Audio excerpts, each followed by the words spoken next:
Salut et bienvenue dans ce cours de quatrième où nous allons parler aujourd'hui de la transformation chimique.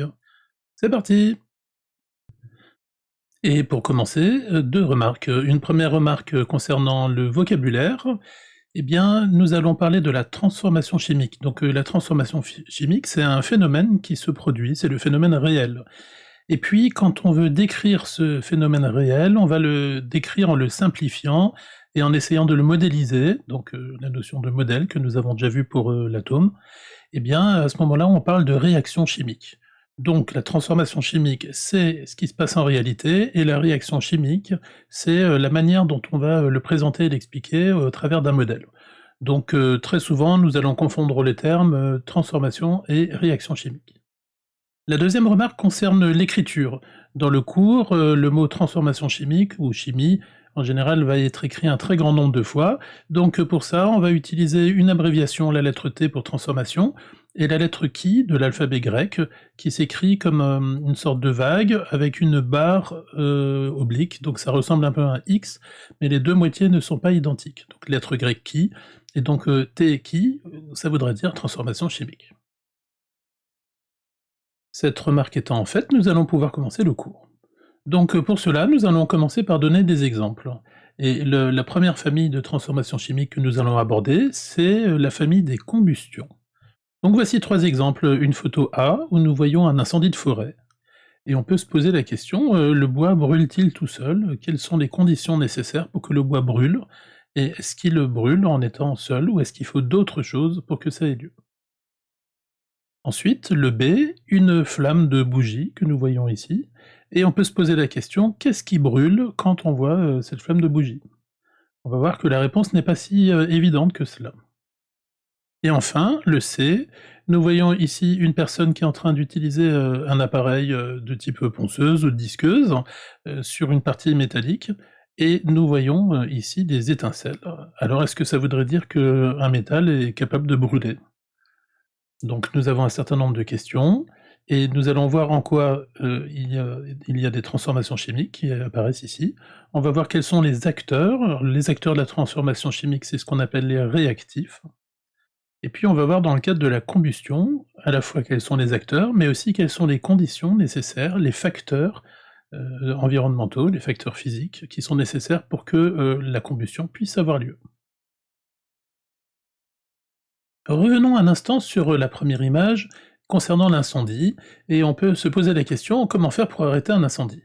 Alors tu le sais certainement, il y a plusieurs méthodes. La première consiste à arroser, à asperger d'eau, et la question est pourquoi est-ce que lorsqu'on met de l'eau sur quelque chose qui est en train de brûler, eh bien on a des bonnes chances de pouvoir arrêter la combustion? On va voir que la réponse n'est pas si évidente que cela non plus. Ensuite, deuxièmement, une méthode, connue qui consiste à isoler ce qui brûle, en plaçant quelque chose dessus, une couverture, du sable, de la carboglace, voilà. Ensuite, une troisième possibilité, lorsqu'il y a un incendie, de grande envergure, par exemple un feu de forêt, eh bien, c'est de creuser autour d'une certaine zone, pour éviter que le feu se propage. Puis, en venant au B, donc, concernant la bougie, on peut se poser la question de qu'est-ce que c'est vraiment que le feu? Donc tout le monde a entendu parler des 4 éléments, le feu, l'air, l'eau et la terre. Cette théorie date de l'Antiquité et est totalement dépassée, mais pourtant il y a encore des adeptes aujourd'hui.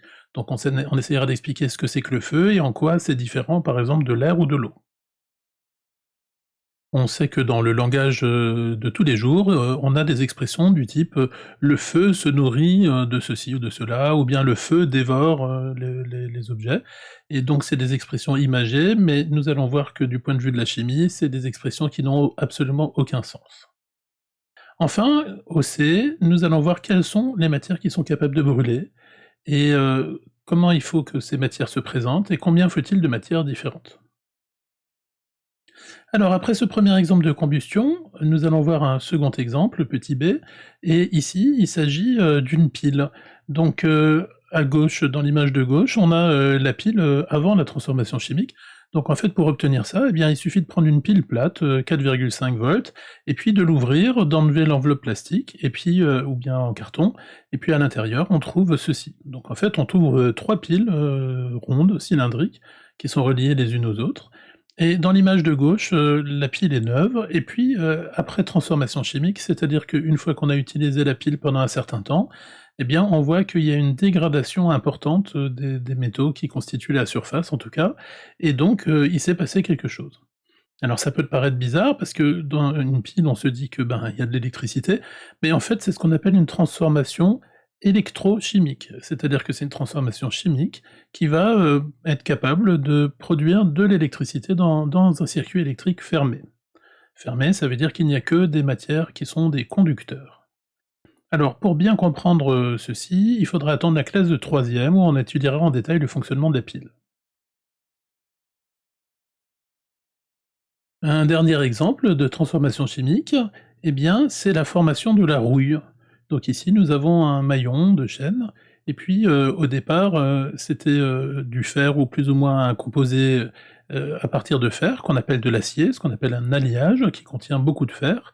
Et puis au bout d'un certain temps, eh bien, on observe qu'il change de couleur, il change d'aspect, il va s'éroder aussi. Si on peut le mettre sur une balance, on va se rendre compte qu'il va devenir plus lourd, eh bien, il s'est passé des choses et il s'est passé, une transformation chimique.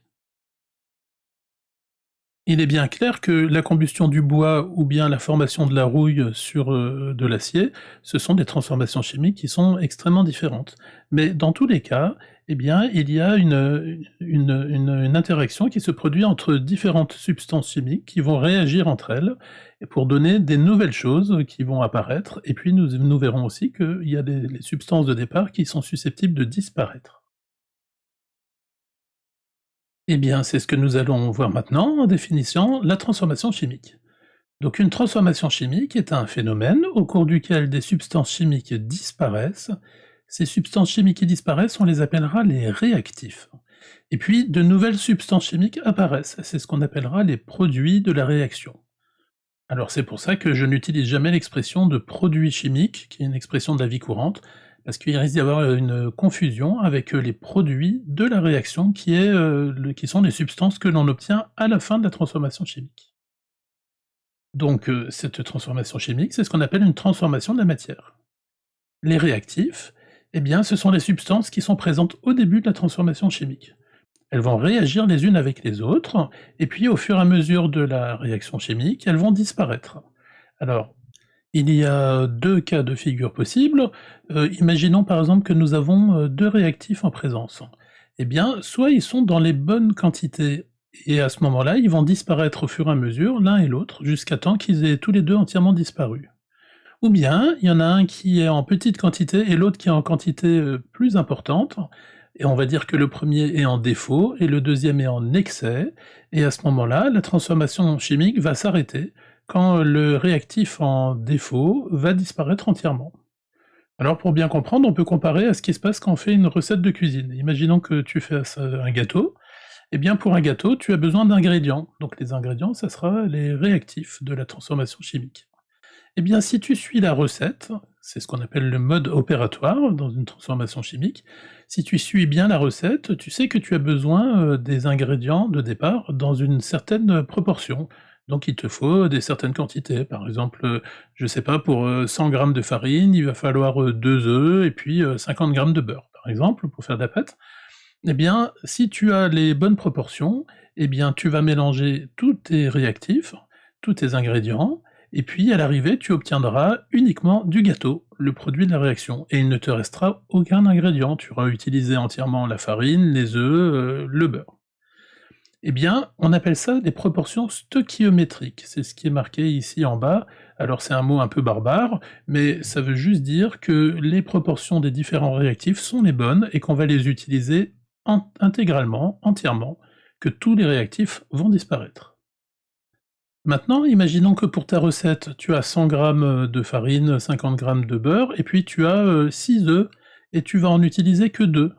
Eh bien, on va dire que le réactif beurre et le réactif farine sont en défaut, parce qu'ils vont être utilisés entièrement, tandis que le réactif œuf va être en excès, puisque tu ne vas pas utiliser entièrement le réactif œuf, tu en as en trop. Alors évidemment, le but, quand on fait une transformation chimique au laboratoire, c'est d'essayer d'avoir les proportions stoichiométriques de manière à ne pas gâcher inutilement des réactifs. Alors comme je le disais, dans les produits de réaction, eh bien, ton gâteau sera le produit de la réaction. Alors il y a des transformations chimiques où il y a un seul produit de réaction, et puis parfois il peut y en avoir plusieurs. Donc les produits, c'est ce qu'on obtient à la fin, c'est ce qui nous intéresse. Ils apparaissent au fur et à mesure de la transformation chimique. Ces mots de vocabulaire, transformation chimique, réactif, produit, sont extrêmement importants. L'expression proportion stöchiométrique n'est pas très importante pour nous, mais par contre l'idée intéressante, c'est la proportion, les bonnes proportions, celles de la recette. Ici, nous pouvons compléter les définitions avec le réactif en défaut, c'est celui qui va disparaître complètement, et il va provoquer l'arrêt de la transformation chimique. Alors je fais souvent une comparaison avec ce qui se passe sur un champ de bataille. Sur un champ de bataille, tu as une armée d'un côté, une armée de l'autre côté, et puis les armées vont au front. Le front, c'est la zone qui est à la limite entre les deux armées, c'est là où ça se passe. Et bien dans une transformation chimique, on peut imaginer ça comme ça aussi. On va mélanger les réactifs, et puis il va comme si on mélangeait des soldats de deux armées, et puis ils vont réagir les uns avec les autres. Alors tu comprends assez facilement que si tu as, disons, 1000 hommes d'un côté et 1000 de l'autre, et puis que chacun ils s'entretuent mutuellement, eh bien à la fin, ils vont tous disparaître en même temps.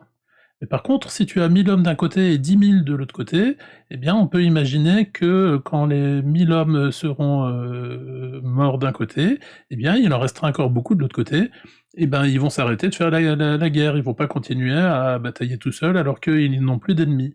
C'est ce qui se passe dans la transformation chimique. Quand un réactif est en défaut, la transformation chimique s'arrête, et il reste éventuellement d'autres réactifs en excès. Quand la proportion est stöchiométrique, c'est ce qui est marqué en vert en bas, eh bien il n'y a ni réactif en excès ni réactif en défaut, ils disparaissent tous entièrement, ils sont entièrement consommés, et le résultat final, c'est 100% du produit ou des produits recherchés. Il existe énormément de types de transformations chimiques, donc nous allons en étudier quelques-unes, et puis il y en a beaucoup d'autres qu'on peut nommer ici, mais qu'on n'étudiera pas. Alors les réactions de combustion font partie d'une famille plus vaste qu'on appelle les réactions d'oxydation. Mais l'apparition de la rouille, du fer, eh bien, c'est aussi une oxydation. La différence, c'est qu'une combustion, on parle d'oxydation à chaud, parce que ça libère une grande quantité d'énergie, qui sera sous forme d'énergie thermique, alors que la formation de la rouille, ça se fait en température ambiante.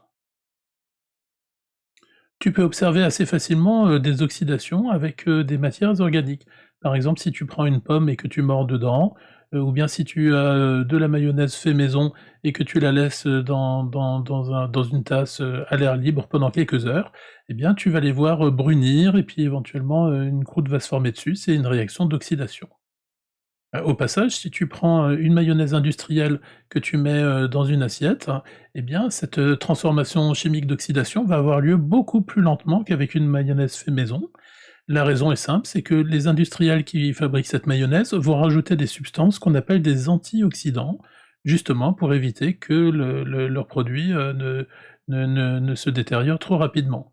Alors, c'est plus joli à voir et ça se conserve plus longtemps, c'est pour ça qu'un pot de mayonnaise industrielle, on n'est pas obligé de le terminer tout de suite, alors que si on fait de mayonnaise fait maison, il faut la manger, très rapidement dans les heures qui suivent. Par contre, évidemment, ça introduit des antioxydants qui sont des substances chimiques, dans la nourriture, ce qui n'est pas forcément une excellente chose, à long terme pour, notre alimentation.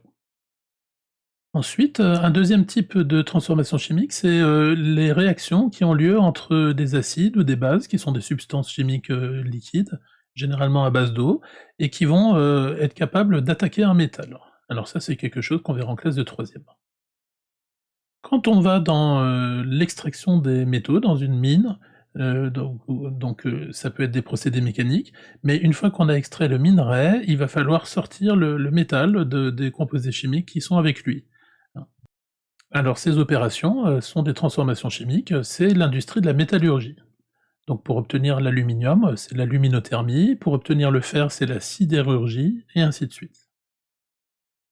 Il y a des transformations chimiques qui se font, naturellement, parmi les êtres vivants. En fait, tous les êtres vivants passent leur temps à faire des transformations chimiques. Par exemple, la photosynthèse est une transformation chimique au cours de laquelle les plantes vertes vont, être capables de transformer de la matière, en l'occurrence du dioxyde de carbone, grâce à la présence de la lumière, et puis ils ont besoin d'eau aussi et elles vont former, des matières carbonées. La fermentation alcoolique, donc la transformation, d'un jus de fruits sucrés, en alcool, c'est une transformation chimique qui peut se faire, par exemple, grâce à la présence de levures.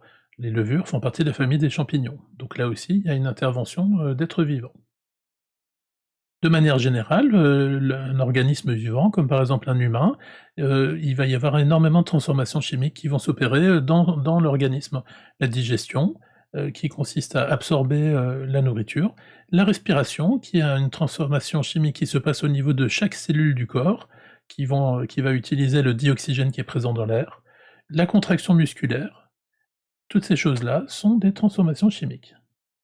Alors quand on pose un morceau de viande dans une poêle et qu'on chauffe, eh bien on voit son aspect changer, eh bien ce sont aussi des transformations chimiques. Quand on prend du sucre et qu'on fait un caramel, c'est une transformation chimique. Et puis, il y a des domaines, de l'industrie, donc l'agroalimentaire, par exemple, la production d'engrais, de pesticides, la transformation, de la nourriture ou bien de la matière première pour faire de la nourriture, les médicaments, les produits cosmétiques, les produits de nettoyage, l'industrie de la pétrochimie, donc qui consiste à produire des matières plastiques à partir des dérivés du pétrole, et puis aussi à extraire, les différents constituants du pétrole, donc dans une raffinerie pour, extraire, l'essence, le gazole, le kérosène, les huiles et ainsi de suite.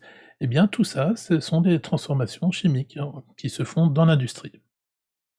La production d'électricité par les piles que j'ai citées plus haut, c'est aussi, une transformation chimique. Et puis enfin, les pollutions environnementales, l'eutrophisation de l'eau, la pollution, de l'atmosphère, les transformations chimiques qui peuvent avoir lieu dans l'air, heu, ce sont aussi des transformations chimiques qui en sont importantes et qu'il faut arriver à maîtriser. Eh bien voilà, concernant cette première partie sur la transformation chimique que nous avons présentée, et bientôt, de la partie 2, nous allons parler plus précisément des équations bilan. Donc l'équation bilan, quelque chose de très important qui, permet de comprendre ce qui se passe dans la transformation chimique et de déterminer quelles quantités sont nécessaires pour les différents réactifs. Donc une partie un petit peu plus technique, qu'il faudra suivre avec beaucoup d'attention. À bientôt, ciao ciao!